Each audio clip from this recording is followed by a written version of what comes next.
Hey everybody, thanks for tuning in. Got a little different one today. Behind me is a 2015 John Deere Riding Mower with the Briggs and Stratton V-Twin. I did a video on this a couple years ago where the engine bent a push rod. Kind of interesting, but it started backfiring out of the intake. The cause was a bent rod, not allowing the valve to open. So be sure to check out that video and the temporary repair we did on that one. And I got a lot of really good comments from that video. A lot of people said that that repair would not last, and sure enough, it did not last. So if you need a quick solution, that video right there will give you a quick solution, but not a long-lasting solution. So in this video, we're gonna be replacing the head. A lot of people said that's really the only way you can fix this permanently is by putting in a new head. And the common cause of this is due to the engine overheating because of having grass debris and dust and all that kind of build up around the cooling fins. You get an overheated engine causing this common issue on these vehicles or on these lawnmowers. So if you need to replace a head on yours, follow along, let's get it done. So we'll be replacing the head on this side. I guess you can call it the driver's side or the left-hand side. This is the head we'll be replacing. And in order to get it running enough to pull it into their garage, go ahead and just pull off the spark plug. That will kill this cylinder and release all the compression. So now you're not fighting this side's compression, and then it'll just run off of one cylinder. Won't have a lot of power, but it'll be enough for you to get it to a safe place or a place to get it worked on. Also preliminarily, we took off the front cover. Super easy to take off. Right here, there's a little notch. So on that side, disconnect the connector for the headlights, and then the whole thing just kind of slides out and off. Super easy to get to. So now we have all this room to work with. So first thing we're gonna do is just pull off all this cover so we can expose the top of the cylinder heads. If this is caused because there's a lot of dirt and grass debris caught up in here, we're gonna wanna clean everything out really good before reassembling everything. So pulling that off. The intake does have to come off. The exhaust has to come off. So we need to pull this cover off to get access to it. Now I do not have a manual that gives me a step-by-step procedure, but I think we can figure it out just by looking at it using our noggin. Pull this off. I got a 3/8 on these. Have to get a couple of them with a wrench just because of the room. All right, see if that's enough. Okay, so we do have to take this off here. 8mm. Pull this off. Oh, and there's one screw here. It's like it's easy to get with a flathead.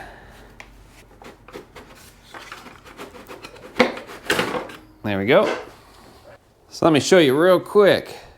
You see in here all that dirt and debris. See that just caked up around the head.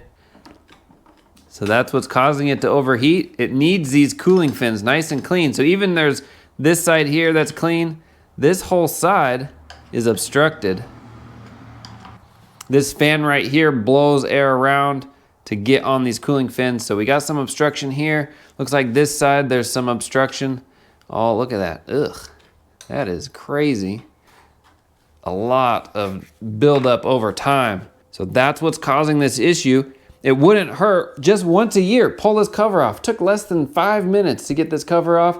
Once a year, blow it out, rinse it out, take a hose, whatever you need to do to keep this clean. And you could probably prevent this whole issue from even starting to begin with. So now I want to pull off this metal plate. There's a bolt here, and then there's a hidden bolt underneath. You can feel it with your hand. Let me get those sizes. So they are 3/8. 8mm for that bottom one. Now we just got these little brackets for our cable here. We got this we can set out of the way. It should just come out. And we got some other wires over here plugged in. Not even worried about those. This just needs to set aside, that's all. So just like that, plenty of room from there on. So I'm gonna get a vacuum cleaner and we're gonna vacuum all this out because we don't want any of this junk to get in the engine when we pull the head off or pull this little valve cover off. So we're gonna make sure it's as clean as possible.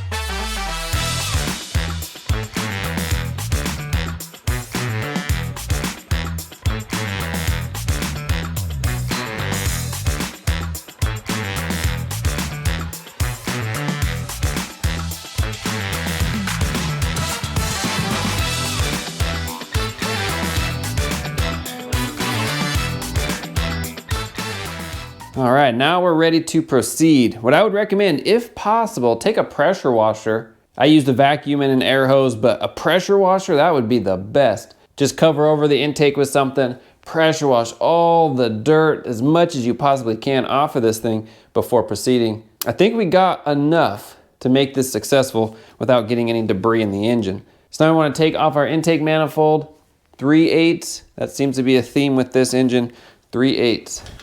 I already started getting this one off. I thought I was recording, but I wasn't. I'm glad I didn't get too far. So we'll get this one off.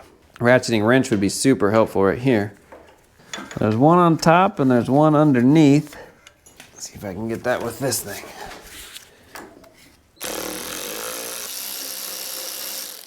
Before we go too wild, I'm just gonna put a little rag in here so you don't get dirt choked up in the carburetor and stuff. So now we wanna get the exhaust off. So these are a 1/4 inch Allen to get the exhaust. There should be 2 of those as well. So this one here, oh, that was easy. Exhaust usually scares me because they get hot, cold, hot, cold. Bolts like to seize. Well, that one was easy. See if we can get to the other one. Oh yeah. Thank you, Mr. Stratton, for that one. Okay, exhaust is off, or at least the bolts anyway. Now let's pull off our valve cover, 3/8. Now you may spill a little oil out of here, so if you want to put a rag down below or a little catch pan. Oh, there we go. All right, you can see that these are just in there like that because the push rod's broke. Let me show you. So this is what a valve stem is supposed to look like. You can see it has a ball here and a ball here. Well, this is what happened to the old one. You got this ball here, but that one, it just blew off. It's bent, it's shorter, it's catastrophic. Kind of interesting how that did that. So there are a total of 5 head bolts. 4 on the outside, there's 1 down here by the exhaust, and 1 on the inside. 1/2 inch or 13 millimeter. We'll bust those loose. There we go. All right, they're not on there too tight, not like a car head bolt. Pop those off. Take a magnet and pull these out. Let's see if this will just pop off. Okay, it is. We got this one bolt right here that we have to take off. It's a 3/8.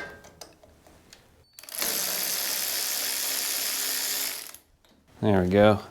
Come right off. Perfect. So that's it. Nice. All right, perfect.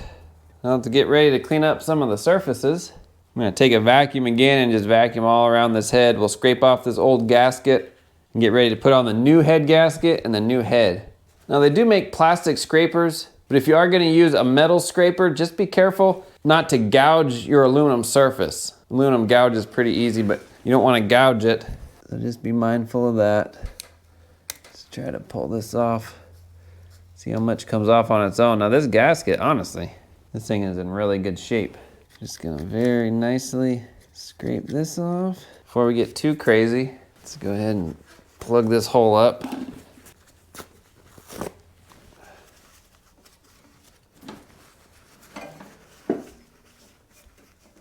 Not worried about the cylinder, we'll vacuum that out. All right, I'll just wipe the surface off really good.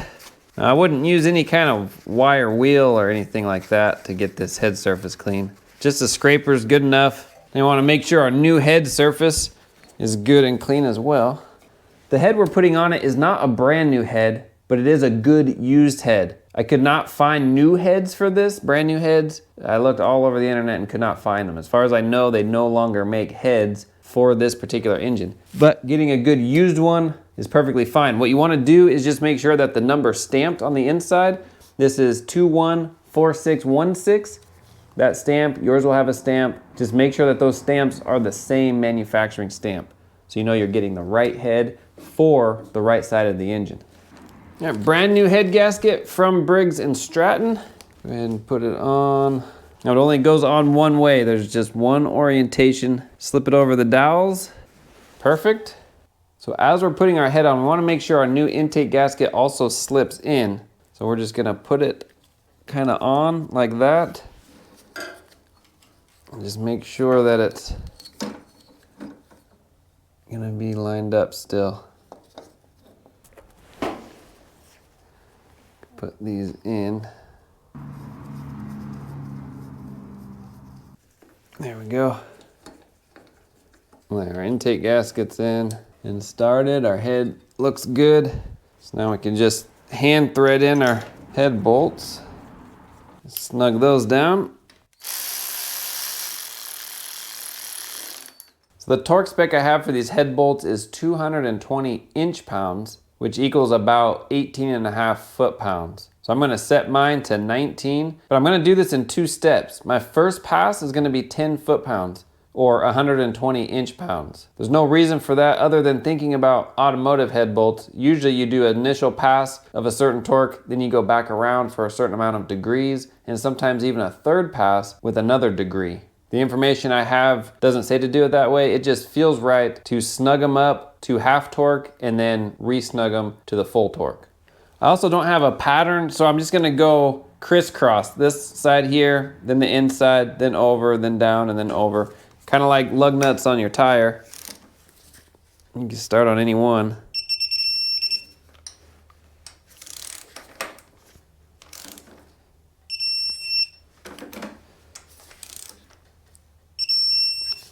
Now this is 19, so the full torque.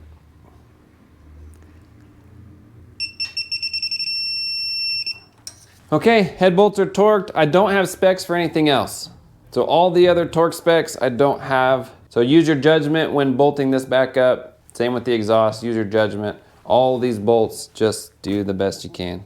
I'm gonna put our exhaust back on. Tighten our intake up. Put our rocker arm stuff back on. Now as far as gapping them, we want to make sure that they have the right gap in between. There's a lot of conflicting information on what that gap number is, so I'll let you go ahead and do your own research for that, because I'd hate to give you the wrong information and mess you up. So just do your research on that gap. We'll put our push rods in.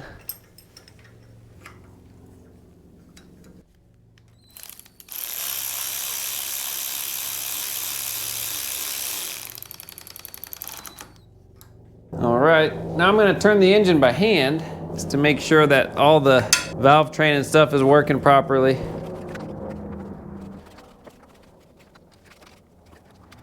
All right, everything's working like it should.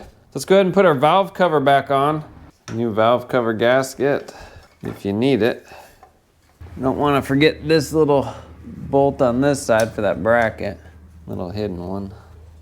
All right, I'm gonna put the spark plug back in. We're gonna fire it up before putting everything back on. All right, I think we're okay to just start it for a second.